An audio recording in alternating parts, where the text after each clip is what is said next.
하나님 말씀은 신약성경 빌립보서 2장 9절에서 12절 말씀입니다. 신약성경 310쪽에 있습니다. 신약성경 빌립보서 2장 9절에서 12절까지 우리 같이 한 목소리로 함께 읽겠습니다. 읽겠습니다. 이러므로 하나님이 그를 지극히 높여 모든 이름 위에 뛰어난 이름을 주사 하늘에 있는 자들과 땅에 있는 자들과 땅 아래에 있는 자들로 모든 무릎을 예수의 이름에 꿇게 하시고 모든 입으로 예수 그리스도를 주라 시인하여 하나님 아버지께 영광을 돌리게 하셨느니라. 그러므로 나의 사랑하는 자들아 너희가 나 있을 때뿐 아니라 더욱 지금 나 없을 때에도 항상 복종하여 두렵고 떨림으로 너희 구원을 이루라. 아멘. 잠시 기도합니다. 하나님이 살아계신 것을 믿습니다. 하나님이 진리의 하나님이신 것을 믿습니다. 이 시간 저희들의 모임 가운데 충만으로 임재하여 주셔서 저희들 마음속에 있는 모든 생각들을 가라앉혀 주시고 거룩한 진리로 살리시는 하나님의 은혜가 임하게 하옵소서. 어둠의 권세들을 멸하여 주시고 거룩한 영들로 저희들의 이 모임을 지켜주셔서 생명의 말씀이 사랑하시는 주의 자녀들을 더욱 살게 하는 은혜의 일들이 일어나게 하옵소서. 감사하며 예수님의 이름으로 기도하옵나이다. 네, 주님의 이름으로 예배에 참석하신 여러분들을 축복하며 환영합니다. 그동안 코로나 바이러스로 인해서 못 뵈었던 얼굴들도 뵙고 그래서 가장 기다렸던 주일 중에 한 주일이었던 것 같습니다. 어젯밤이 또 멀리서 선지자님도 오고 같이 이렇게 해서 얼마나 반갑고 또 우리 김강혜 집사님도 함께 오시고 얼마나 감사한지 모르겠습니다. 부디 오늘 이 말씀을 통해서 하나님의 은혜가 여러분 모두에게 주어지길 바랍니다. 이게 단순히 그냥 저의 설교가 아니라 천지를 창조하신 그 하나님께서 오늘 이 자리에 있는 우리 각자에게 주시는 하나님의 계시의 말씀이 되기를 바랍니다. 그 말씀이 여러분들에게 믿음이 될 때 정말로 이 세상이 없던 세상이 생겨난 것처럼 여러분들의 인생도 없던 인생이 생겨나게 되고 여러분 마음속에도 없던 마음이 생겨나게 됩니다. 저는 그런 하나님을 믿고 있습니다. 지금까지 그래서 살아왔고 또 그렇게 살아왔습니다. 부디 오늘 이 시간을 통해서 동일한 은혜가 우리 모두에게 임하기를 바랍니다. 참고로 우리가 읽은 이 빌립보서라고 하는 이 성경은 그냥 여러분 특별한 사람들에 대한 어떤 특별한 이야기, 그래서 어떤 종교적인 경전이 아니라 편지예요. 그래서 빌립보서 이렇게 되어 있지 않습니까? 서신이라는 뜻입니다. 그러니까요, 특히 이제 신약 성경의 대부분은 편지들을 모아놓은 것이에요. 그러니까 이 자료들이 있습니다. 그러니까 고대에 살았던 사람들이 쓴 편지입니다. 그리고 이 편지는 다 검증이 된 것들이고 사실입니다.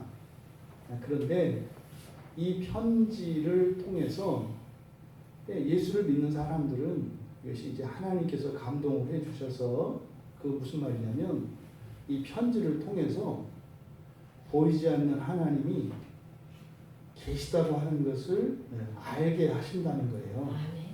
사람이 쓴 편지인데 그 편지를 읽으면서 아 정말 하나님이 계시구나 그리고 이 편지 안에 있는 내용들을 통해서 하나님이 이런 분이구나 이런 것을 알게 한다는 겁니다. 이것을 뭐 이제 신학적으로 영감이다 뭐 이렇게 얘기를 하는 겁니다. 이 빌립보서라는 편지는요 감옥에서 쓴 편지입니다. 근데 이 편지를 쓴 사람이 이제 바울이라고 하는 사람인데 이 사람은 세상적으로 말하자면 인생에서 아주 성공적인 인생을 사신 분이에요. 오늘날 우리들 시대에서 적용하자면 뭐 서울대학교 법대를 나온 사람이고요. 대학원도 나온 사람이고요.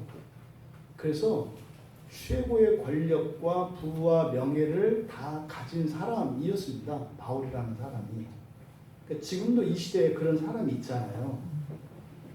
단지 2000년 전에 살았던 사람일 뿐 그런 사람이에요. 그래서 그 시대의 0.001%에 들어가는 사람입니다. 그러니까요 상위층 중에서도 상위층이에요. 저는 그런 사람하고 같이 살아갈 일이 없습니다. 여러분들은 혹시 뭐 여러분들의 이 직업과 관련해서 아니면 여러분의 지인과 관련해서 그런 분들하고 뭐 만날 기회가 있는지 모르겠지만 현재에서는 뭐 극히 드뭅니다. 근데 그 사람들은요 같은 시대를 살아가지만 우리하고는 한 번도 안 마주친다는 거 아십니까? 같은 땅 위에서 같은 하늘 아래 사는데요 한 번도 만나지를 않아요. 가는 식당도 다르고요 다 달라요.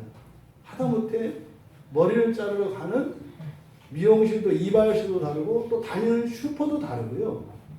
행여나 같은 건물이어서 이렇게 가더라도 찾아가는 매장이 달라요. 또 그런 매장을 가더라도 또 이분들은 귀한 분들이셔서 따로 이렇게 갑니다. 만날 일이 없어요. 그러니까 사실은 그런 사람이 나와 같은 시대에 살았는지 어쨌는지도 몰라요. 그랬던 사람이에요. 바울이라는 사람이. 근데 이 사람이 지금 감옥에 갇혀 있습니다.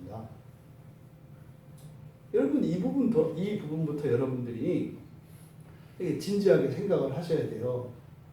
그리고 제정신 나간 사람이 아니고서야 그렇게 사람들이 부러워하는 그런 인생을 살던 사람이 이렇게 감옥에 들어갔다면 뭐 그런 거 아니겠습니까? 엄청난 범죄를 저질렀거나 그죠? 또 뭐 억울하게 누명을 썼거나 이런 거 아니겠어요?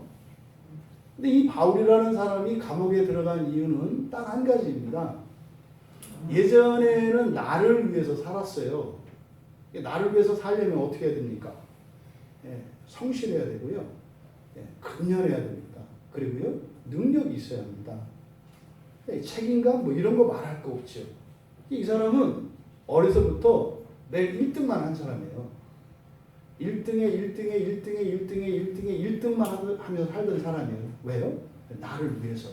그러니까요 사실은 사람들에게 부끄러움이 없는 사람입니다. 특히 이분은 당시에 이 바리새인이라고 하는 특별히 유대인들 가운데서 특별히 뛰어난 사람들이 있었습니다. 그런 바리새인이었고 그 가운데에서도 탁월한 사람이었기 때문에 사실상 언제 어디에서나 모든 사람들로부터 인정을 받고 존경받는 사람이었어요. 그랬던 사람이 인생이 확 변한 겁니다. 어떻게 보면은 망한 거예요. 어떻게 보면 망한 이유가 뭐냐면 예수를 만났습니다. 예수를 만나는 순간 자신이 살아왔던 그 삶이 헛된 것이고 잘못된 것이라고 생각을 하게 됐어요. 그리고 나서 이 사람이 이때부터는 나를 위해서 사는 인생에서 이제는 다른 이들도 이방인들입니다. 이때 당시 뭐 지금도 이런 어떤 민족 간의 이런 차별이나 이런 것이 굉장히 심각한 문제인데 이때는 더했죠. 특히 유대인들에게 있어서 유대인과 이방인 이렇게 하면 그냥 우리들의 그 과거의 인식에서 거의 종들과 같이 생각하는 겁니다. 사람 취급도 안 하는 게 이방인이에요. 그런데 이 바울이라고 하는 사람이 이때부터는 이방인들을 위에서 살아가는 인생으로 바뀌었어요. 근데 그 전환점이 뭐라고요? 예수를 만나는 거예요. 그러니까 여러분들이 예수 믿는 것을 진지하게 결정하셔야 돼요. 우리나라 지금 한국 기독교에 심각하게 지금 오해되고 있는 기독교에 대한 오해의 가장 그 시작이 뭐냐면, 보통 뭐 그러던데요. 예수를 안 믿고 교회에 안 다니는 사람들이 교회에 대해서 내리는 공통적인 평가가 있어요. 이기적인 집단이라는 거예요. 이기적인 집단. 그런데 지금 이 바울이라는 사람을 보면 지금 한국 교회가 세상으로부터 받고 있는 평가와 정반대 아닙니까? 이 사람은 이기적인 인간으로 그렇게 열심히 최선을 다해서 살던 사람인데 예수님을 만나고, 이게 뭐예요? 기독교인이 된 거예요. 기독교인이 되고 나니까 그때부터는 자기가 누릴 수 있는 모든 특권과 이 기득권들을 내려놓고 자기와 상관없는 이방인들을 위해서 살아가는 인생을 살게 됐다는 거예요. 이게 기독교입니다. 아멘. 어느 정도까지요? 감옥에 갈 정도요. 이 감옥에 간 이유가 뭡니까? 이제 그 이방인들을 위해서 살지 말라는 거예요. 남을 위해서 살지 말라는 거예요. 그런데 계속 그렇게 살아요. 그래서 감옥에 갇혔다니까요. 이해할 수 없는 일입니다. 아니 여러분, 여러분이 누군가를 위해서 여러분의 인생을요 헌신했을 때 그게 죄가 될 수 있습니까? 그런데 죄가 돼요. 이 세상에서는. 만약에 여러분들이 돈을 나눠줬다면 그것 가지고 감옥 갈 일은 없을걸요. 또 여러분들의 능력을 가지고 다른 사람을 도왔다면 그것 가지고 감옥 갈 일이 없을 거거든요. 왜요? 그럼 모두 다 인정해요. 아, 그는 사람을 위한 거 맞다. 돈 나눠준 거니까. 아, 다른 사람을 도와준 거 맞다. 또 찾아가서 시간을 쓰고 자신의 능력으로 봉사를 하면 그거 도와준 거 맞다. 이렇게 얘기한다고요. 근데 바울은 오히려 자신이 가지고 있었던 재산과 능력과 그 모든 것을 다 버리고 다른 것을 가지고 도왔어요. 그게 뭐냐? 기독교 복음입니다. 그러니까 구원입니다. 그러니까 자기가 받았던 이 구원을 이제 그것을 받고 보니까 과거 자신이 최고의 가치로 여겼던 이런 부와 명예와 이러한 권세, 그것보다 훨씬 이게 크더라는 거예요. 가장 좋은 곳으로 다른 사람을 돕기로 한 겁니다. 그래서요, 가장 가치 있는 그것, 바울에게 그게 이 구원이었기 때문에 그 구원을 전하는 거예요, 사람들한테. 그런데 놀라운 것은요, 이게 죄가 된다는 거 아닙니까? 상식적으로 맞지 않습니다. 바울은요, 사람들에게 도둑질하라고 한 적 없고요. 너만 이기적으로 살라고 한 적 없고요. 나에게 뭐 좀 달라고 한 적 없고요. 바울이 알고 있는 다 누려봤어요. 근데 그것보다도 더 가치 있는 가장 큰 것이 구원이기 때문에 그것을 전하려고 하는데 사람들이 돌을 던집니다. 심지어는요, 감옥에 갇혔다고요. 이런 것을 성경에서는요, 마귀가 역사한다 이렇게 얘기를 합니다. 또 우리 안에 죄가 역사한다 이렇게 이야기를 합니다. 어찌되었건 이 바울이라는 사람이 지금 감옥에 갇혔는데 이렇게 복음을 전했다. 그러니까 사람들에게 구원을 나눠주려고 했던 그것 때문에 감옥에 갇힌 거예요. 이쯤 되면은요, 생각을 접을만 하지 않습니까? 이 사람은 지금 당장이라도 그것을 포기하면요, 자기의 명예와 신분을 회복할 수 있습니다.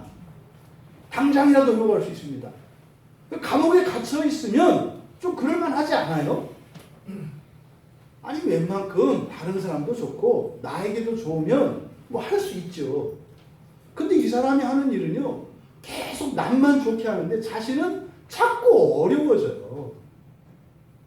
그 분명히 옛날 그러니까 바울이 그리스도인 되기 이전에 바울의 친구였던 사람들이 지금 같으면 전화 오고 문자 오고 그랬을 거예요.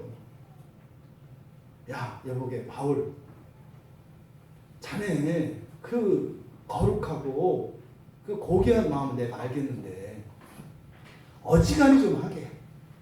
어지간히. 자네 때문에 자네 아버지 어머니 고혈압으로 혈관 터져서 쓰러졌어.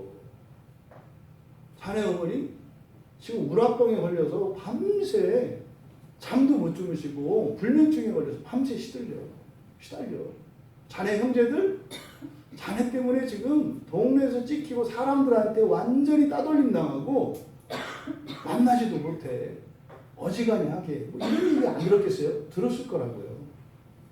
그런데 몽골착의 이 사람이 마침내는 순교를 당하기까지 그 길을 갑니다. 도대체 이 구원이라는 게 뭡니까? 여러분, 여기서 바울을 이 종교적인 어떤 광신자 이렇게 생각하시면 안 돼요. 굉장히 이성적인 사람입니다. 굉장히 이성적인 사람이에요. 그리고요, 아주 성실한 사람입니다. 틀림없는 사람이에요. 여러분, 바울이라는 사람이 성경에 나온다고 해서 여러분들이 무시하면 안 된다고요. 아주 상식적인 사람이라니까요. 그러면 여러분들이 정상적인 사람이라면 상식 있는 사람이 지성인으로서 여러분들이 이 바울의 인생에 대한 이야기를 들었을 때 여러분들이 내려야 되는 당연한 평가는 그리고 관심은 도대체 구원이 뭐지? 이렇게 돼야 되는 거예요. 아니 도대체 그게 뭔데 그렇게 거기다가 다 털어넣었지? 이거 아니에요. 여러분 누군가가 주변에 주식 뭐 뜬다고 알도 못하는 어떤 종목인데 전 재산에다가 뭐 처갓집에 뭐 친가에 모든 사람의 재산을 다 끌어다가 다 팔아서 그 주식에다가 다 털었대요. 그러면요, 도대체 그게 어느 회사인데 이래? 뭐 이렇게 돼야 정상이라고요. 그러니까 이 구원이라는 것이 저는 살아보지도 못했던 그렇게 아주 상류 사회의 그 모든 것을 다 버리면서, 그러니까 다 투자해서 바꿀 수 있을 만한 것이 구원이었다는 거예요. 아멘. 이것에 대하여 여러분들이 상식적으로 최소한 관심을 가질 수 있기를 바랍니다. 그를 받아라 이런 게 아니에요. 야, 그런 게 있는가 보다. 도대체 뭐지? 요 궁금증이 평생 동안 안 든다는 거 아닙니까? 100년을 사는데요, 이 궁금증이 안 들어요. 교회에 있는 사람들 얘기하는 거예요. 여러분 교회 다닌다고 뭐 나는 다행히 생겼어. 이게 아니, 저의 관심은 여러분들이에요. 교회 안에서 딸랑딸랑 왔다 갔다 하는데 그거에 대한 궁금증이, 진지한 고민이 없다니까요. 반대로 어떤 생각이에요? 구원받으면 큰일 나겠다.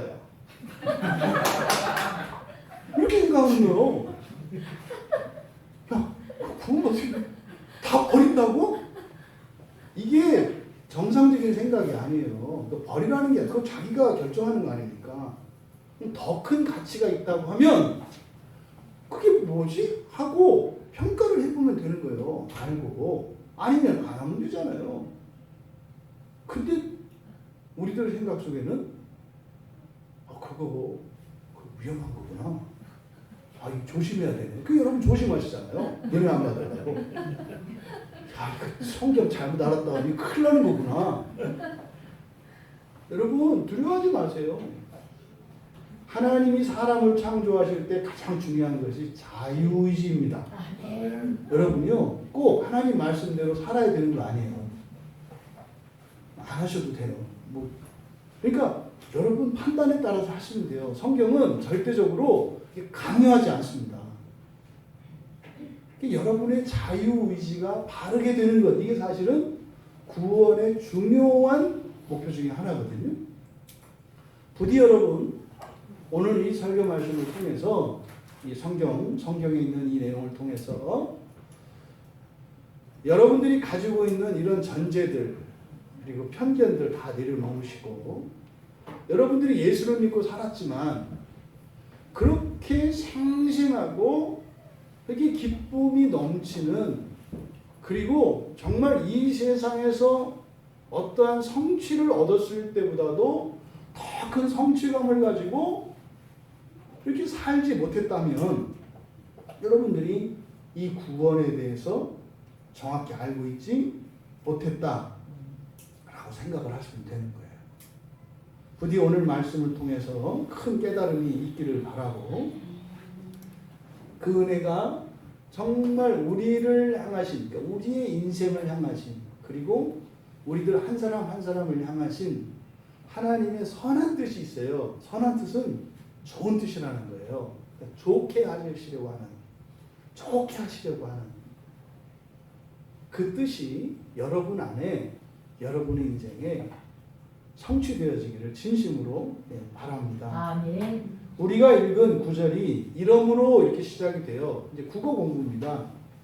이러므로 통원아 이러므로 하면 이게 접속사 무슨 접속사야?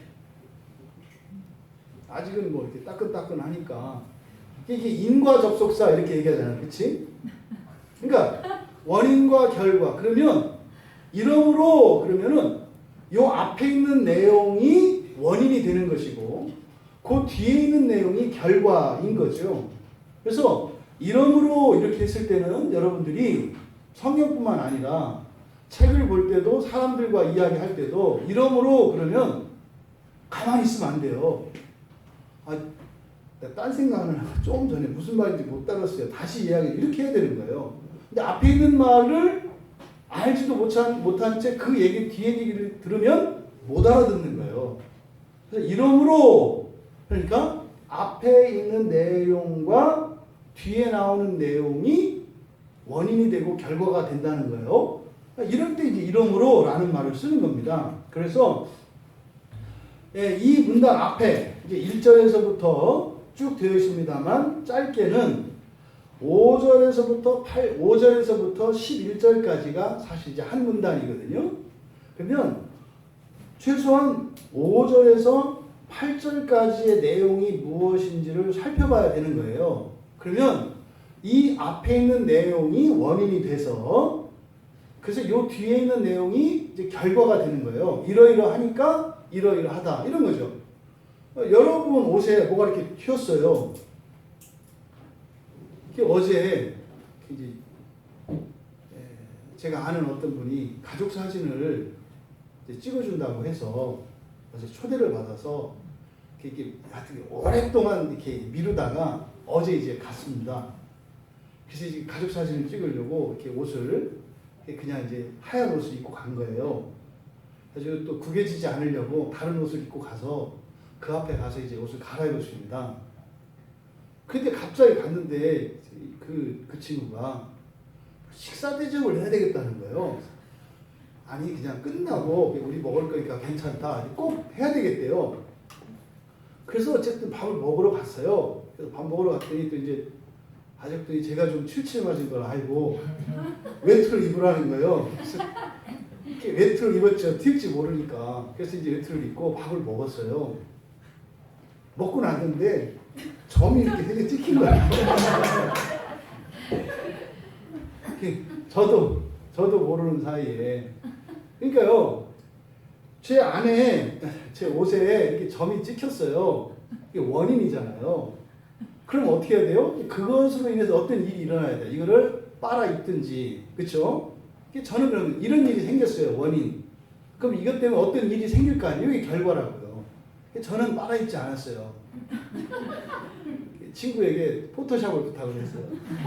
그래서 여기 있으니까 지워라. 다 지울 수 있다. 그러니까 어떤 일이 생겨서 이것 때문에 결과되는 이런 거 있잖아요. 근데 지금 앞에 있는 내용과 뒤에 있는 내용이 연결되어 있기 때문에 앞에 5절에서 8절까지 내용을 알아야 돼요. 근데요, 이 본문이 이제 오해되고 있는 본문이에요. 지금 이제 번역이 좀 잘못되어 있습니다. 특히 2장 5절에 너희 안에 이 마음을 품으라 곧 그리스도 예수의 마음이니 이렇게 되어 있잖아요.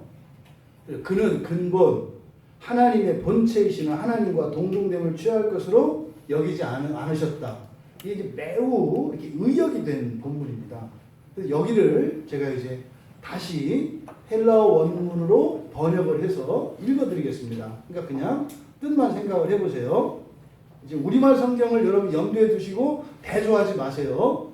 여기 5절 번역은 완전히 틀렸어요. 너희 안에 있는 바로 이것을 생각하라. 그것은 그리스도 예수 안에 있는 것이다. 그분은 하나님의 형상 안에 계신 분이시면서도 하나님으로 대접받는 것이 당연하다 생각지 않으셨으며 오히려 사람을 닮으시고 종의 형상을 취하셔서 자신의 정체성을 없애셨다. 그리고 사람과 똑같은 외양으로 드러내시고 십자가의 죽음으로 죽으시기까지 복종하시면서 자신을 낮추셨다. 이러므로 이렇게 되는 거예요.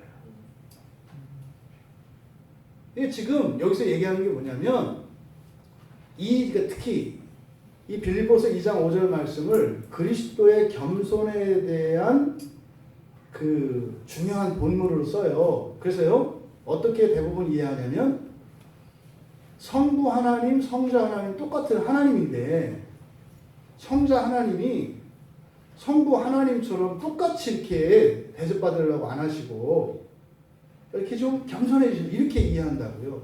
그 얘기가 아니라 사람과 예수님에 대한 이야기예요. 예수님은 하나님이신데 사람들에게 하나님 대접을 받을 생각을 안 하셨다는 얘기예요. 이 얘기는. 오히려 철저하게 사람인 것처럼. 그게 뭐예요? 나 하나님 아니야. 아니 나 사람이야. 나 당신하고 똑같은 사람에 불과해요. 이렇게 얘기하셨다는 거예요. 예수님은. 철저하게. 심지어는 사람 중에서도 약간 좀 덜 떨어진 사람같이 살았다는 거예요. 이게 복종이라는 말이에요. 어느 정도는 덜 떨어져요?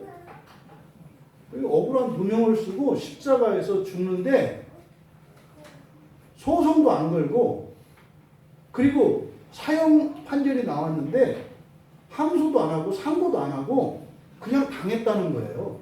이게 지금 앞에 있는 내용이라고요.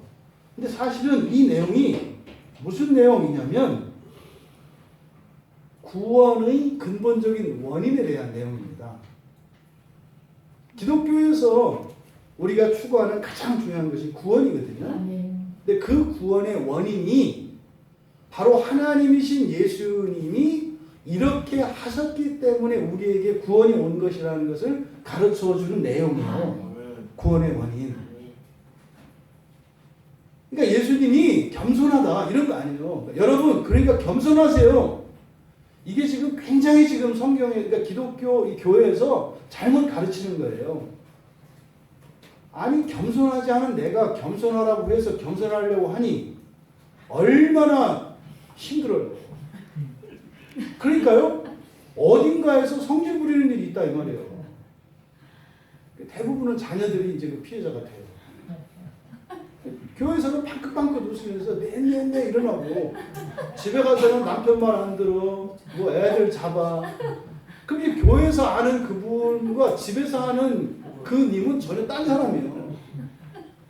왜요? 그렇게 배워서 그런 거예요. 겸손하라고 그래서 해야 되는 줄 알고 자꾸 우리들이 가지고 있는 종교적 이런 교리들을 받아들이는 방식으로 성경을 배운다고요. 여기서 겸손하라고 하는 건 그게 아니라요. 구원이라는 게 도대체 뭔데 하나님이 사람 노릇을 하고 사람 중에서도 덜 떨어진 것 같은 그렇게 겸손이 아니라 지나칠 정도로 살게 하는 게 구원이라고 얘기를 하는 거예요. 아멘.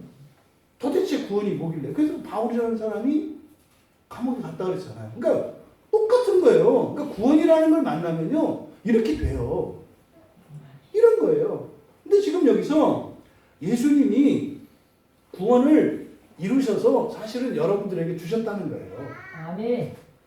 5절을 지금 우리말 성경에는 너희 안에 이 마음을 품으라 그랬잖아요. 그러니까 여러분들이 자꾸 주님의 마음을 주소서, 주님의 마음을 주소서, 그리고 성질 부리고 나서 저는 주님의 마음이 필요해요, 주님의 마음이 필요해요. 이게 뭐냐고.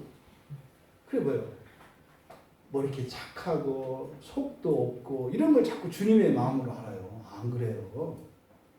여기서는 이게 마음을, 주님의 마음을 품으라 이게 아니라 여기는요, 생각하라예요. 생각하라는 말을 마음을 품으라고 해놨어요. 근데 왜 이것을 생각하라고 그랬냐면, 우리의 마음에 대해서 성경에서 이야기하는데 마음의 껍질이 있다 그래요. 이게 프레임이라고 합니다. 이게 횡격막이 있죠, 여러분. 이게 호흡을 하실 때 여기에 이제 막이 있어서 이게 오르내립니다, 이렇게. 이게 횡격막인데 이것을 가지고 마음을 설명을 해요. 그래서 이 마음에 하얀 투명한 막이 있는데 거기에서 뭐가 뿅뿅 올라와요. 이걸 생각이라고 한다고요. 그래서 여기서는 생각하라고 할 때 이 프레네에서 나온 프레네오라는 말을 사용하고 있기 때문에 이거를 마음을 품으라 이렇게 한 거예요. 그게 아니라 그냥 생각하라예요. 생각하라. 뭘? 이것을. 근데 이것을 강조하고 있어요. 바로 이것을 생각하라. 이게 뭐예요? 근데 너희 안에 있는 이것이에요. 너희 안에 있는 이것을 생각하라. 근데 이게 뭐라고는 얘기를 안 해요. 그리고 나서 이거는 말이지 예수 안에 있는 거야. 이렇게 얘기를 해요. 그러니까요. 예수 안에도 있고 여러분 안에도 있는 이것이에요. 그러니까 이거를 생각해라. 이게 지금 5절의 이야기다. 이것은 사실은 구원이에요. 근데 그 구원을 어떻게 예수님이 만들어내셨고 그것이 어떻게 우리에게 주어졌는지를 설명하고 있는 게 이 8절까지 이 내용입니다. 그러니까 겸손하라는 게 아니에요. 그걸 가지면 겸손하게 되는 거예요. 아멘. 하려고 해서 하는 게 아니라 그렇게 되는 거예요.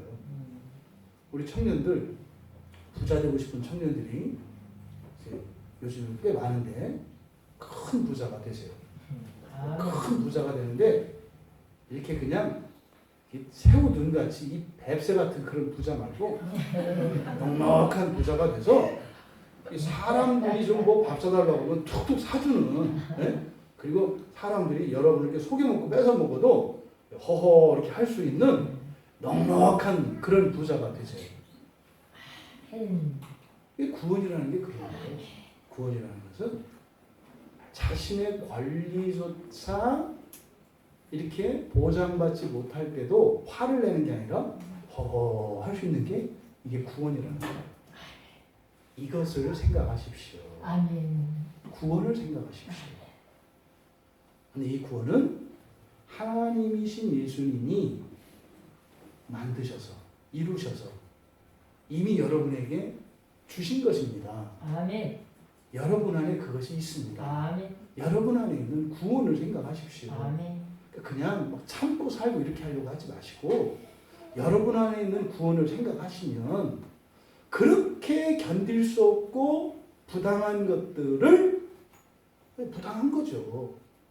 근데 그것 때문에 여러분들이 발을 하거나 여러분의 마음속에 두려움이 오거나 막 절망이 오고 탄식이 오거나 그래서 긴 밤을 뜬눈으로 새는 이런 일이 없으신다는 거예요. 그 구원을 생각하십시오. 혹시 밤잠을 못 주무시는 분들 여러분 안에 있는 구원을 생각하십시오. 그러면 아무 생각 없는 사람처럼 그냥 너는 잔다는 거 아닙니까? 이거예요. 이런 게 여러분 안에 있다는 거예요. 지금 예수님께서 그 구원을 위해서 이렇게 자신을 낮추셨다는 겁니다. 그러니까 구원을 여러분에게 주셨다는 거예요. 그러니까 이러므로 이렇게 되는 겁니다. 이러므로. 그러면요, 예수님은 낮추셨대요, 자신을. 뭐 때문에? 구원 때문에. 완전히 낮추셨대요. 완전히. 최고로 낮추셨대요. 최고로. 이러므로요. 근데 원인이 뭐예요? 예수님이 낮추신 거예요. 십자가에서 억울한 죽음을 당하면서도 저항하지 않을 정도로 낮추신 거예요. 이러므로 여기서 반전이 일어나요. 완전히 낮췄는데 하나님이 어떻게 하셨대요? 지극히 높이셨는데 어떻게 높이셨다고요? 지극히 높여. 신기한 일이죠. 완전히 낮췄는데 하나님은 완전히보다 더 완전히, 이게 지극히예요. 지극히 높이셨다는 거예요. 이게요, 구원의 신비입니다. 모든 권리를 포기하고요, 자신의 모든 것을 다 내버리고요, 딱 낮췄는데요, 마치 그런 거죠. 그냥 죽기로 작정하고 길을 하는데 더 이상 길이 없어요. 절벽이에요. 그래서 갈까 말까 두려워하다가 그냥 캐스나 세나 될 대로 되라. 그래서 그냥 던져버렸다는 거예요. 자기의 명예도, 자기의 권력도, 심지어는 예수님은 하나님이잖아요. 하나님의 신성도 다 버리셨다는 거예요. 그냥 던졌다는 거예요. 그랬는데 갑자기 이렇게 높아지는 일이 일어났다는 거예요. 이게 구원의 신비라고요. 이렇게 그 구원의 신비를 가르치는데 여기서는 또 하나님이 강조되어 있어요. 하나님이, 바로 하나님이. 여러분도 뭐 이렇게 사신 적 있지 않으시겠어요? 여러분 스스로 어떤 권리를, 또 여러분들의 즐거움을 포기하고 다른 누군가를 위해서 여러분들이 어떤 일을 하실 때가 있을 거예요. 또 그렇게 하셨던 적도 있겠죠. 왜 그래요? 왜 여러분들은 여러분의 즐거움을 버리고 다른 사람을 위해서 어떤 일을 결정하고 그 일을 행동을 하셨나요? 그 이유가 뭐예요? 그건 아마 사랑이거나, 그죠? 사랑이거나, 또 믿음이거나, 또 소망 중에 하나일 거예요. 그 원인은 사랑했기 때문에. 또 그렇게 하면 내 마음을 알아줄 거라고 하는 믿음, 또 그렇게 하면 더 좋아질 거라고 하는 소망. 이 사랑과 믿음과 소망이 여러분들이 마땅히 누려야 할 그런 즐거움과 기쁨, 행복조차도 저당 잡히고 누군가를 위해서 시간을 쓰고 돈을 쓰고 여러분의 힘을 쓸 거예요. 이게 구원이에요. 구원은 그냥 이루어지는 것이 아니라 나의 것을 내가 제한하고 대신 주는 거예요.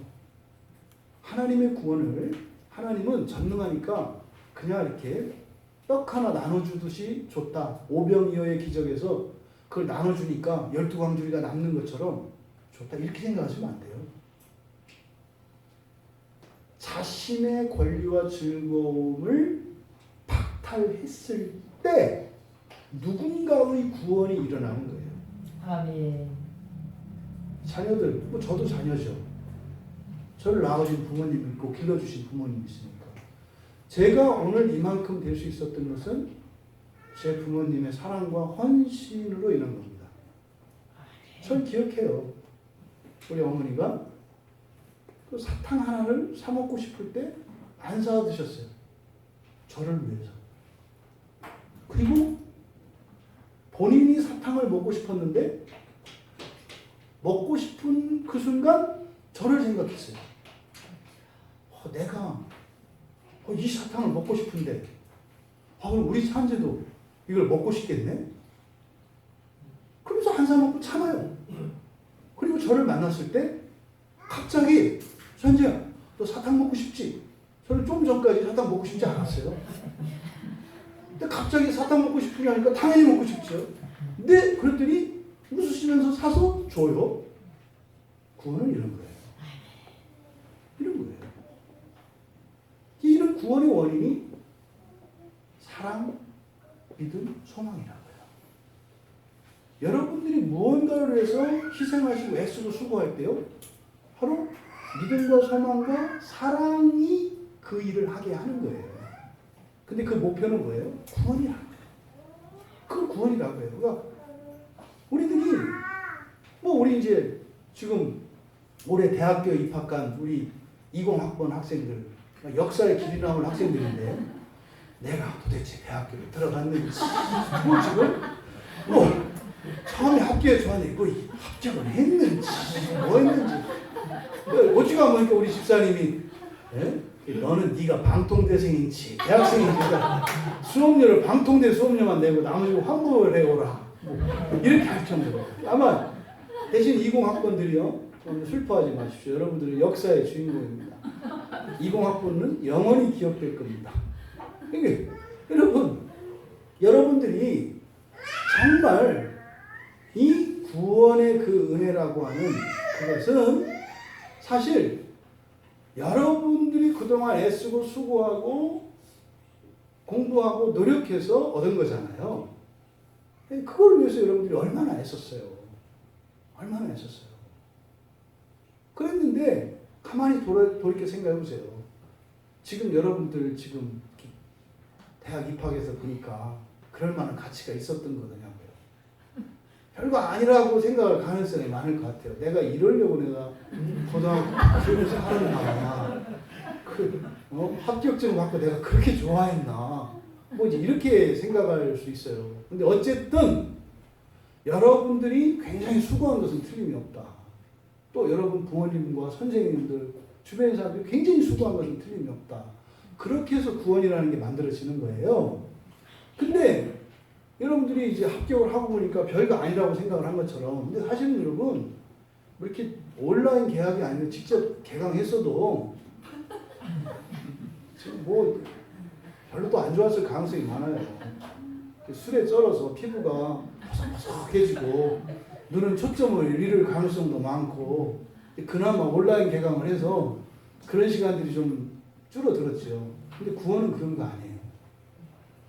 구원은 더 그렇게 하게 되는 거예요. 야, 이거 그동안 수고했던 게 아깝지 않네. 그래서 더 그렇게 하는 게 구원이라는 거예요. 그러면 여러분, 이렇게 예수님이 구원해서 낮추셨는데 하나님은 반전을 일으켜서 높이셨다는 거예요. 여러분, 이거는요, 왜 이렇게 지극히 자신을 낮추셨는데 하나님은 그를 지극히 높으셨을까? 또 하나의 반전. 그는 모든 걸 다 내려놨잖아요. 하나님으로서 누려야 될 권리, 신성, 영광 이런 거 다 내려버렸잖아요. 근데 또 뭐라 그래요? 모든 이름을, 초월한 이름을 주셨다, 이렇게 얘기를 해요. 근데 여기서 지금 우리말 성경에 이렇게 주셨다 이렇게 되어 있지 않습니까? 하나님이 그를 지극히 높여 모든 이름 위에 뛰어난 이름을 주사. 근데 이때 주다라고 하는 말은 카리스마에서 나온 말이에요. 그러니까요, 선물을 주다 이런 뜻이에요. 그냥 영어의 기부, 주고받는 게 아니라 여기서는 선물을 주는 거예요. 선물을 주다 이런 뜻이에요. 그러니까 예수님은 자기가 가졌던 모든 권리와 즐거움과 영광을 버렸더니 하나님이 다른 걸 이렇게 주셨다는 거예요. 선물로. 이렇게 지금 얘기를 하고 있는 거예요. 근데 그 선물이 뭐라고요? 여기서 이름이에요. 이름. 뛰어난 이름. 모든 이름 위에 뛰어난 이름. 이게 선물이에요. 그럼 여러분 이렇게 비교해야 돼요. 이렇게 생각하셔야 돼요. 별거 아니구만. 이렇게 하면 안 된다 이 말이에요. 신성을 버리고 다 버렸더니 이게 이런 딱 관도. 이렇게 하면 안 되고, 이건 이제 우리말 아닙니까? 그럼 이 말의 의미를 생각하셔야 돼요. 그러니까 성경은 여러분들이 상식적으로만 성경을 생각하면 아무 문제가 없어요. 상식적으로만 생각하면. 그러니까 국어 사전적 개념을 가지고 성경을 보시면 여러분들은 절대로 성경을 볼 수가 없어요. 상식을 갖고 봐야 돼요. 상식을. 보세요. 하나님이 모든 것을 다 버렸어요. 그것에 대해서 선물로 주셨어요. 그러면 여러분, 버린 것보다 더 큰 거를 주겠어요? 버린 것보다 훨씬 작은 걸 주겠어요? 당연히 큰 걸 주겠죠. 그것을 성경에는 뭐라고 되어 있는 거예요? 모든 이름 위에 뛰어난 이름이라고 되는 거예요. 그러면 여러분들은 어떻게 해야 된다? 이게 뭐지? 이렇게 궁금해 한다고요. 근데 여러분이 그냥 딱 판단해버려요. 그까지 이름 안 봐도 돼. 이렇게 하는 거죠. 그러니까요. 여러분들이 달아내기가 쉽지 않은 부분이 있어요. 성경은. 그래서 저희 같은 목사들이 필요한 거예요. 아멘. 그럼 이게 뭘까? 바울이라고 하는 사람도 모든 것을 다 버리고 감옥에 갈 정도로, 근데 그런 그가 받았던 선물이 있다고요. 이게 뭘까? 우리 입장에서는 구원이에요. 그럼 여기서 모든 이름을 초월한 이름, 이게 뭘까? 이게 이제 뒤에 가면 11절에 10절과 11절에 보면 예수의 이름, 10절에 예수의 이름, 9절에는 뛰어난 이름, 그죠? 10절에는 예수의 이름이죠. 11절에는 어떻게 써요? 예수 그리스도를 주라. 이렇게 아니라 주 예수 그리스도예요. 뛰어난 이름을 선물로 주셨대요. 예수의 이름을 주셨대요. 주 예수 그리스도라는 이름을 주셨대요. 이게 지금 어떻게 해요? 점층법 그러죠. 그거에서 점점점 가는 거예요. 처음에는 뛰어난 이름. 이게 뭔데? 예수의 이름이니까 예수예요. 예수가 뭔데? 주 예수 그리스도. 그럼 여기에서 그냥 고유명사로서 예수가 아니에요. 여기는 의미를 담고 있는 거죠. 예수가 뭡니까? 예수라는 말은 구원자라는 뜻이에요. 구원자라는 뜻. 구원자가 뭘까요? 모든 것을 되게 하는 존재라는 뜻이에요. 여러분, 시험 공부를 하지 않은 학생에게 구원자는 누구예요? 답지를 주는 사람이요. 정답지를 주는 사람이라고. 네? 병 들어있는 사람에게 구원자는 누구예요? 병 고쳐주는 사람이요. 집이 망한 사람에게 구원자는 누구예요? 왜 집을 흥하게 하고 빚 갚아주고 빚 갚는 정도가 아니라 부자로 만들어주는 이 사람이 구원자예요. 이게 구원자예요. 그러니까요. 모든 이름 위에 뛰어난 이름 하면서 예수, 그리고 구원자래요. 그러니까 이름은 우리들은 실제적인 이름과 명목적인 이름이 다릅니다. 무슨 말이에요? 제가 아빠인데 아빠라는 이름을 갖고 있어요. 근데 집에서 아빠답지 않을 수 있잖아요. 그렇잖아요. 그러니까 우리는 일치하지가 않는다고요. 근데요, 하나님은 이게 일치해요. 그러면 구원자라고 하는 이름을 주시면 예수는요, 구원자가 되는 거예요. 근데 누구를? 모두예요. 모두를 구원하시는 이름이 예수예요. 그래서요, 온갖 필요에 따라서 주님께 구하는 거예요. 왜요? 그분이 구원자니까. 구원자는 것은 죽고 난 뒤에 일만이 아니라 현재 여러분들의 현재의 삶 속에서도 구원해 주시는 분이라는 거예요. 그 다음에 또 이름에 대해서 좀 더 자세히 말씀하셨죠. 그 다음에 예수, 그 다음에 누구예요? 그리스도죠. 그리스도라고 하는 이것은 성경의 용어입니다. 그리스도라고 하는 이 말은 하나님, 전능하신 하나님과 사람 사이를 중개하는 역할이에요. 이걸 중보자라고 하죠. 이 중개하는 역할을 하는 것이 이 그리스도라는 말이에요. 그래서 중개하는 역할 세 가지가 있어요. 왕, 제사장, 선지자. 이 세 가지를 일컬어서 그리스도라고 합니다. 그러니까요, 도와주실 뿐만 아니라 궁극적으로 하나님과의 관계와 하나님 앞에서의 모든 문제도 해결해 주는 분이라는 거예요. 이분이.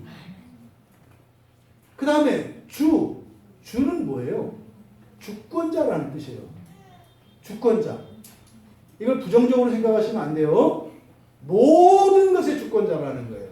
아멘. 여러분들이 원하는 것이 있다면 그것에 대한 주권이 예수님께 있다는 뜻이에요. 아멘. 여러분이 출세하고 싶으세요? 출세에 대한 주권이 예수님께 있다고요. 여러분들이 건강해지고 싶으세요? 건강에 대한 주권이 예수님께 있다는 뜻이에요. 이게 뭐예요? 예수님이 완전히 자신의 모든 것을 버리고 낮아지셨는데, 이러니까 하나님이 이 예수님에게 주셨는데 모든 것 위에 뛰어난 이름을 주셨어요. 근데 그 이름은 뭐예요? 모든 것에 대한 주권을 주셨고, 모든 것을 구원하실 수 있는 권세를 주셨고, 또 하나님과 우리 사이를 중보하실 수 있는 그 직책을 주셨다고 얘기를 한 거예요. 이게 지금 여기서 얘기를 한 겁니다. 그럼 여러분 보십시오. 하나님이라는 분이 어떤 분인지 우리가 조금 알 수 있는 거예요. 그러니까요, 하나님은요, 죽음에서 생명을 만들어내세요. 아멘. 조그만 생명을 크게 만들고 병든 것을 건강하게 하는 정도가 아니라 뭐라고요? 죽음은 생명이 없는 거잖아요. 거기서 생명을 만들어내신다. 또요? 불가능을 가능하게 하세요. 가능성이 희박한 것을 하게 하셔서 놀래키는 하나님이 아니라 할 수 없는 불가능을 가능하게 하신다고요. 아멘. 그리고요, 소망의 빛이 하나도 없는 절망에서 소망을 만들어내는 분이시라는 것을 아멘. 알아요. 그래서 우리는 하나님을 파격의 하나님이다, 역설의 하나님이다, 이렇게 얘기해요. 여러분이 생명을 얻고자 한다면 생명을 추구해서 가야 되잖아요. 얻고자 하면 잃을 것이요, 그래요. 그것을 잃어버리면 영원한 생명을 얻을 것이요. 아멘. 여러분들이 이 하나님에 대해서 잘 기억하셔야 돼요. 그러니까요, 여러분이 하나님한테 잘 보이려고 하면 잘 보이지 않아요. 오히려 여러분들이 어떻게 해요? 하나님께 잘 보이려고 하는 것이 아니라 하나님이 기뻐하시는 일을 하기 위해서 하나님께 잘 보이는 것을 포기하는 것 같을 때 오히려 거기에서 여러분들을 하나님과 같이 되게 하시는 놀라운 일이 일어나요. 하나님을 오해하시면 안 돼요. 그러니까 지금 여기서 이렇게 그를 지극히 높이시고 모든 이름을 초월한 이름을 주셨어요. 근데 그 목적이 무엇인지를 이제 10절과 11절에서 밝힙니다. 네, 그 첫째 10절은 뭐예요? 하늘에 있는 자들과 땅에 있는 자들과 땅 아래에 있는 자들. 이걸 여러분 대충 읽으시면 안 돼요. 하늘 위에요, 천상. 하늘에 누가 있어요, 없어요? 여기 있다고 얘기를 한 거예요. 하늘에 누가 있대요. 천상에 누가 살고 있대요. 그 얘기를 한 거예요. 천상에 살고 있는 자들, 그 다음에 땅에 있는 자들, 우리죠. 우리 지금 현재 땅에 있잖아요. 그 다음에 또 뭐 있어요? 땅 아래에 있는 자들. 땅 아래에 있는 자들은 누구예요? 죽은 사람들이에요. 근데 여기서 눈여겨봐야 할 것은 죽은 사람과 하늘에 있는 사람을 구별하고 있다는 거예요. 죽었다고 해서 다 하늘에 있는 것은 아니다.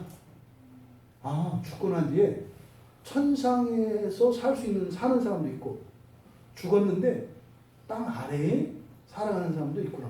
보통 땅 아래를 뭐라고 해요? 지옥이라고 한다고요. 지금 성경은 얘기합니다. 사람이 존재하는 공간을 세 수로 나누고 있어요. 지상에 살고 있는 사람, 천상에 살고 있는 사람, 지옥에 살고 있는 사람, 세 부류의 사람을 얘기하고 있어요. 그러니까 이거를 건성건성 이렇게 가면 안 된다 이 말이에요. 이 세 부류의 사람이니까 사실 이거는 모두를 의미하는 거죠. 모든 사람을 의미하는 거예요. 모든 사람. 이 모든 사람이 어떻게 하기 위해서요? 무릎을 꿇고, 여기서 무릎을 꿇게 하시고, 여기서 꿇다라고 하는 이거를 또 여러분들이 이제 오해할 가능성이 많아요. 하나님은 퍽하면 우리를 자꾸 무릎 꿇리셔. 하나님이 창조주라고 자꾸 잘난 체 하셔. 우리 피조물인 거 아는데 뭘 그렇게 맨날 이렇게 무릎을 꿇려야 돼? 여기서 무릎을 꿇다 라고 하는 것은 우리식으로 말하면 이렇게 절하는 거예요. 절하는 거는 마음에 없는데 용돈 받으려고 절하는 게 아니라 인격적으로 하고 싶어서 하는 거예요. 인격적으로 그러니까 상대방을 인정하는 행위예요. 상대방을. 그러니까요. 천상에 있는 자들이나 지옥에 있는 자들이나 사는 자들이 하나님을 어떻게 해요? 인정하게 하려고. 인정하게 하려고. 그러니까요. 하나님을 인정하려면 모든 것에서 구원할 능력이 있어야 되는구나.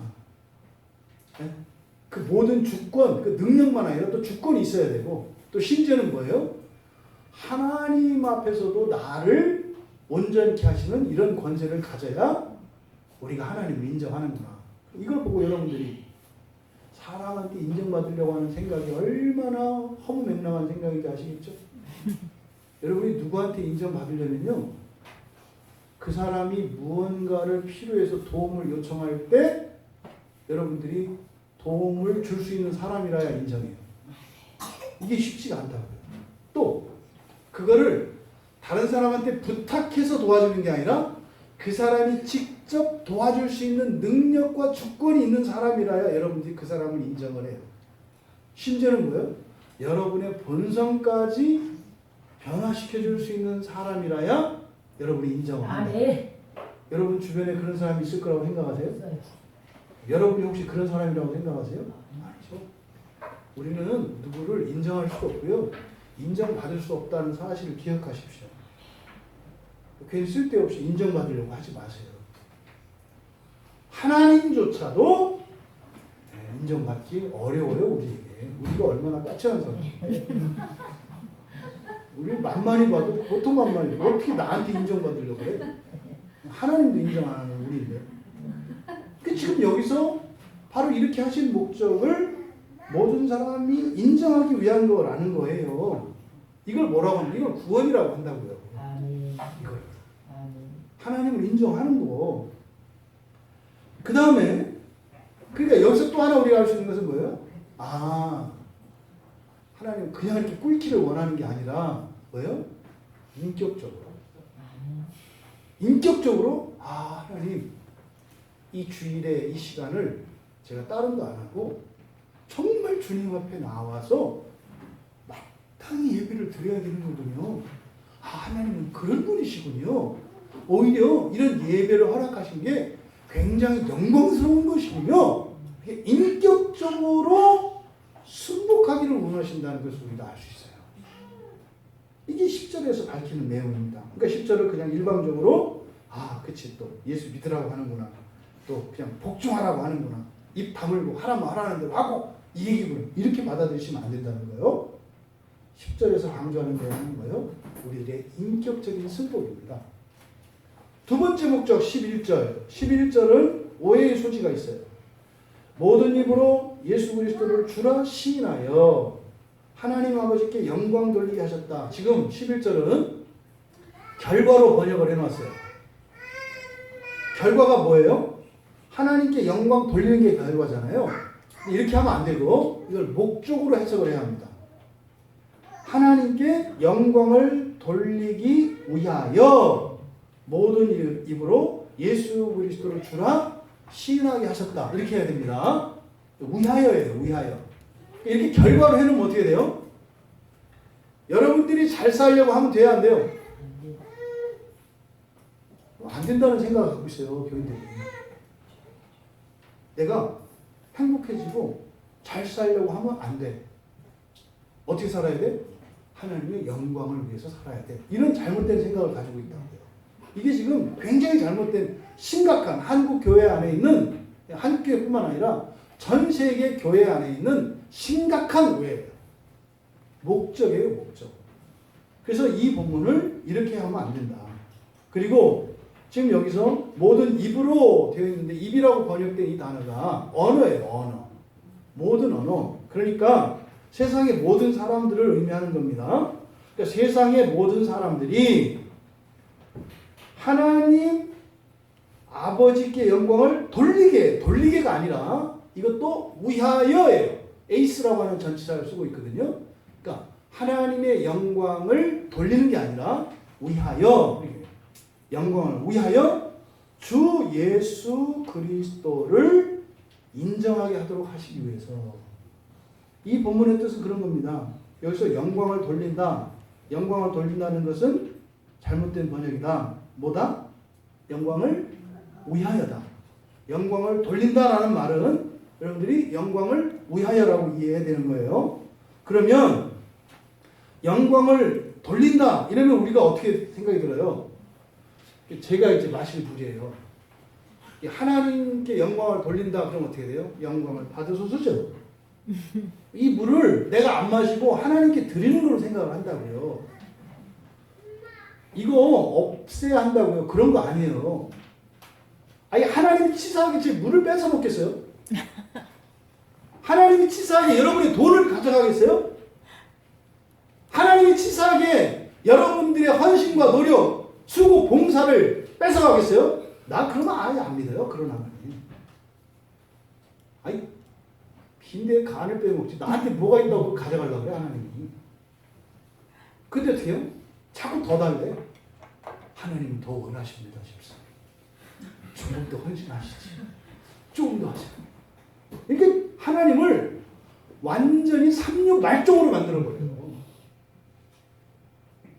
아니, 그러면서 뭐 하나님이 전능하대. 창조주래. 뭘 창조주야. 맨날 뭐 달라고 하더만. 이게 지금 잘못 가르쳐지는 거예요. 그러니까 하나님께 영광을 돌린다라는 말은 하나님께 내 것을 드려서 이렇게 아니라 영광을 위하여라는 말이에요.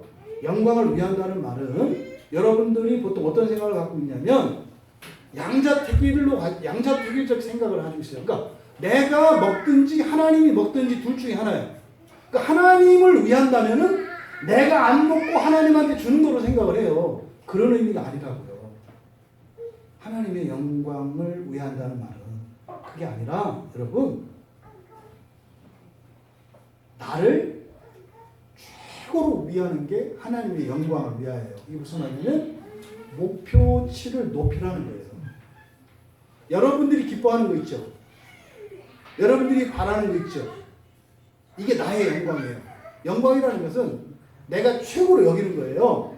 나의 영광이에요. 근데 하나님의 영광을 위하여 그럼 뭐예요? 내 기대치보다 하나님의 기대치는 더 높아요. 그러니까 뭐해라? 목표를 상향하라.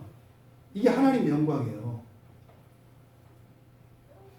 여러분이 생각하는 여러분 인생에 대한 계획이, 바람이 여러분의 인생에 대한 하나님의 바람과 기대가 훨씬 큽니다.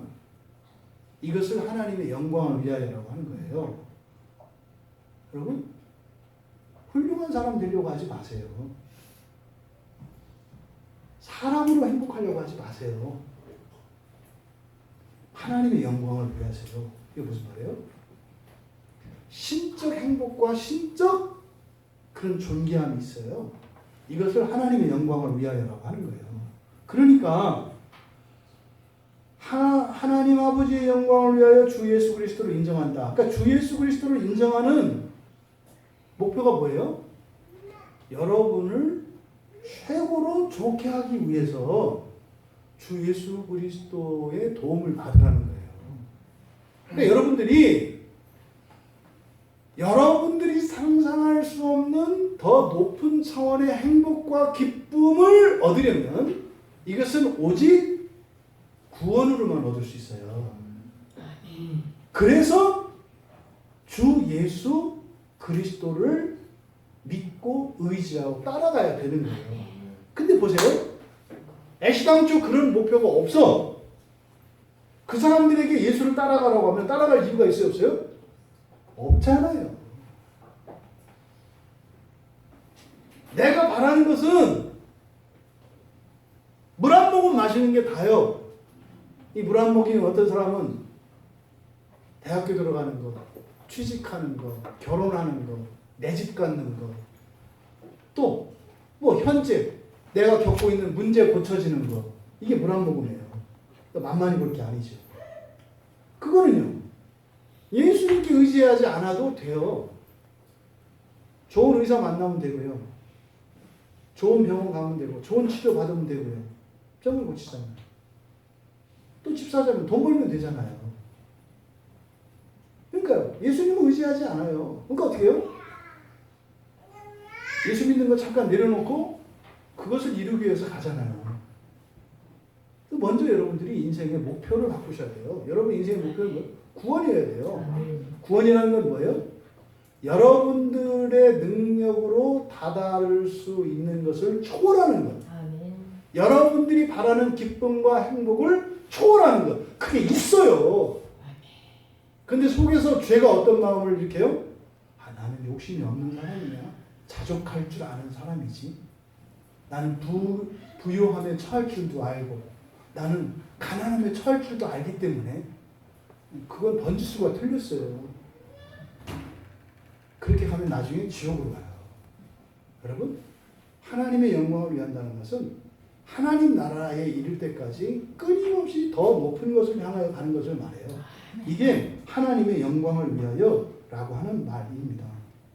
여러분, 아버지 하나님께 영광을 돌린다. 이거는 여러분과 상관없는 것이 아니라 여러분의 존재와 여러분의 본성, 여러분의 인생은요, 과거의 인생, 현재의 인생, 미래의 인생, 모든 것을 포함한 거예요.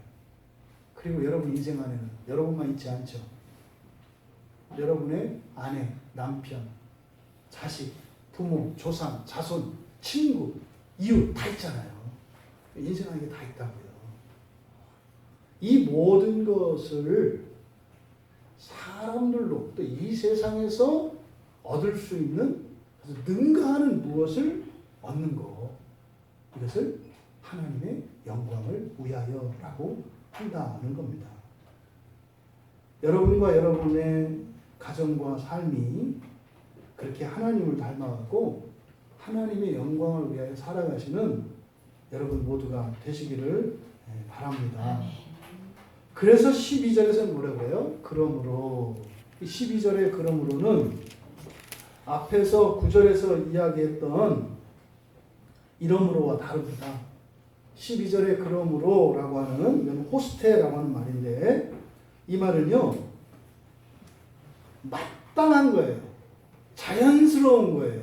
아주 상식적인 거예요. 이런 거죠.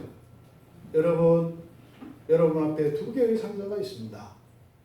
이 상자에는 10,000원짜리 한 장이 들어있고 이 상자에는 10,000원짜리 100만 장이 들어있습니다. 그러므로 여러분들은 무엇을 받으셔야 돼요? 100만원짜리. 여기서 그러므로라고 하는 것은 원인과 결과다. 이건 뭐예요? 아주 상식적으로 당연히 그렇게 되는 거예요. 그러니까 그렇게 하지 않으면 이상한 거예요. 그렇게 해야 되는 거예요. 그러므로 뭐 해라? 12절에서 너희 구원을 이루라 이렇게 얘기해요. 그러니까 여러분 구원을 이루어가는 일이 상식적인 거예요. 여러분들이 생각하는 무엇이 아니라 이 구원을 이루어가는 일이 아주 합리적이고 자연스럽고 합당한 것이라고 성경은 말씀하고 있는 거예요. 상식 있는 사람이라면 그것을 선택하게 될 것이다. 그런데 우리가 그걸 선택을 하게요? 안 하게요? 안 하게요. 왜요? 우리 내면의 죄가 역사합니다. 아니야. 야, 너 지금 금방 저 목사님이 얘기한 거 알아듣겠어? 모르겠어. 하나님의 영광이야. 저거 하는데 나는 그래도 돈이 좋잖아. 이렇게 막 한다. 죄가 역사하는 거, 죄가 안에서. 또요, 그거뿐입니까? 또 여러분들이 과거에 가지고 있었던 어떤 부정적인 경험 있잖아요. 에이, 아니야. 뻥이야, 뻥. 옛날에도 어떤 목사님들 저런 얘기 했었어. 아니었어, 뻥이야. 이런 거죠. 또 막, 아이고, 뭐 저거, 뭐 뉴스에서 봤더니 뭐 그렇게 하다가 나중에 보니까 아니더라고. 그 이단들 봐봐. 이런 그 과거에 잘못된 부정적인 경험들이나 이런 편견들 이런 게 많습니다. 구원을 추구하지 못하게 그뿐입니까? 사단 마귀가 방해합니다. 그래서 교묘한 방식으로 그 진리, 그 구원을 따라서 가는 일을 방해하게 합니다. 지금 이 가운데도 역사한다 이 말이에요. 그러니까 제가 설교하기 전에 기도하잖아요. 어둠의 권세는 이것을 잊지 않게 해주십시오. 우리 안에서 죄가 역사하지 않게 해주십시오. 왜요? 엄청난 지금 이야기를 하고 있는데 이게 아무런 의미도 아닌 것처럼 생각을 하게 하고 관심도 갖지 못하게 하는 이런 일들이 일어난다고요. 그래서 이렇게 기도하는 거죠. 여러분, 그러므로의 판단과 그 결단을 할 수 있기를 바랍니다. 아주 상식적이지만 이게 상식적인 얘기가 아니에요. 우리들에게는. 그래서 뭐라 그래요? 나의 사랑하는 이들이요. 이 부탁하는 거예요. 그래서 나의 사랑하는 이들이요. 이렇게 얘기할 때는 뭐겠어요? 그간에 맺었던 인간관계 안에서 있었던 신뢰. 이것을 보증서로 들이미는 거죠. 이런 점에서 기독교는 역사적이에요. 경험하는 종교예요. 함께. 그래서 지금 이 말을 할 때 바울 사도는요. 여기 이 빌립보에 맨 처음에 갔을 때 만났던 게 그 옷감 장사예요. 옷감 장사. 네, 루디아를 만났거든요. 그래서 그 가족이 구원을 받거든요. 그러다가 이 빌립보라고 하는 곳에 유명한 점쟁이가 있었어요. 네? 한 번에 전 보려면 한 100만 원을 줘야 되는. 그리고 이게 1년을 기다려야 전 보는 점쟁이가 있었어요. 그 점쟁이에게서 바울이 귀신을 쫓아내버려요. 더 이상 점칠 수가 없게 됐잖아요. 그래서 감옥에 가요. 감옥에 갔는데 막 지진이 일어나고 옥문이 열리는, 옥이 파쇄되는 일이 일어나요. 그때 그 감옥을 지키고 있던 이 감옥을 지키던 이 간수가 거기서 이제 죽었다 생각을 했는데 탈출하지 않고 거기 있어요. 그래서 뭐 이제 예수님을 믿게 되는. 그래서 그때 처음으로 이 빌립보에 교회가 생기거든요. 그때 그 일이 있고 난 뒤에 사람들이 그 바울이 감옥에 갇혔을 때 아마 루디아가 계속 사식을 넣어줬어요. 밥도 넣어주고 새우도 넣어주고. 그러면서 그 끝까지 그 사랑의 교제가 있었다고요. 그리고 나와서 또 설교를 듣고 하면서 교인들이 모여서 교회를 개척했어요. 그게 10년 전에 이 편지를 쓰기 10년 전에 있던 일이에요. 근데 여기서 나의 사랑하는 이들 그때의 추억을 지금 떠올리는 거죠. 그때 추억을 떠올리는 거예요. 내가 감옥에 있을 때 당신들이 나 목발아서 해줬고 또 내가 이렇게 복음 전했을 때 막 귀신이 쫓겨나고 그 간수장 그때 어떻게 해서 예수 믿었는지 알잖아. 뭐 이런 그 추억들이 떠오르는 거죠.